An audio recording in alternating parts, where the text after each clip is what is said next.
अगर किसी से कुछ मांगना हो तो मोहब्बत मांग। मोहब्बत मिल जाए तो सब कुछ मिल जाता है। मोहब्बत के बगैर हर चीज ऐसी मिलती है जैसे मरने के बाद कफन मिलता है। मगर मेरी मानो तो मियत भी ना मांगो, मोहब्बत भी ना मांगो, क्योंकि मांगी हुई मोहब्बत का मजा बिगड़ी हुई शराब जैसा होता है।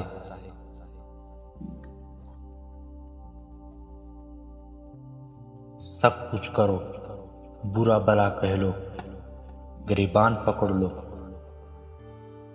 मगर कभी दोहराहे पे लाके किसी का साथ मत छोड़ना।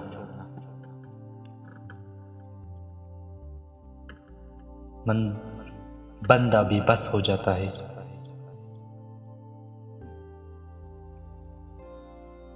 बंद आंखों में नजर न आने वाले वो लोग होते हैं जो दिल के उस कोने में बसते हैं जहां से मोहब्बत जन्म लेती है। ये मर्द का अलीमा है कि वो औरत जिसे हमेशा मोहब्बत करना चाहता है, लेकिन पुरकशिश उसके लिए सिर्फ हुस्न रहता है जो हमेशा नहीं रहता। हार जीत अपने अंदर होती है, मानो तो हार, ठान लो तो जीत है।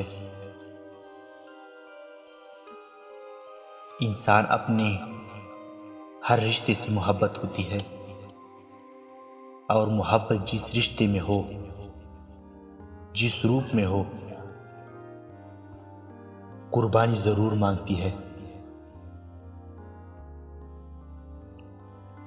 रिफाकतों की फैज़ एतमाद से हैं, बाद एतमाद इंसान ना किसी का रफीक होता है, ना उसका कोई हबीब होता है। मिसाल देना और मिसाल बना दो अलग बातें हैं, दो अलग बातें हैं। मिसाल दुनिया ऐसा होता है और मिसाल बनना मुश्किल।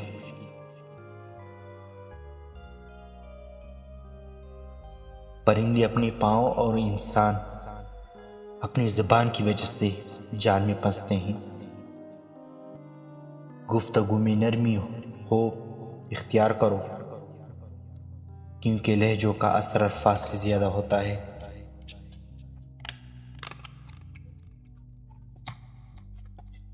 जब किसी से एतबार उड़ जाए, फिर अगला बंदा कसम खाए या जहर, कोई फर्क नहीं पड़ता। किसी ने पूछा, सब कुछ जानकर चुप कैसे रह लेते हो? मैंने जवाब दिया, कोई अपने मतलब के लिए उठाकर गले ये देखना अच्छा लगता है। कोई अपने मतलब के लिए इतना कर सकता है, ये देखकर ना अच्छा लगता है। मैंने कभी खुद को इतना समझदार नहीं समझा कि दूसरे मुझे बेवकूफ, लेकिन मैंने कभी खुद को इतना नेक नहीं जाना कि बाकी सब मुझे गुनाहगार नजर आए। अपने बारे में ना किसी पीर से पूछो, ना किसी फकीर से पूछो, बस थोड़ी देर आंखें बंद करो और अपनी ज़मीर से पूछो।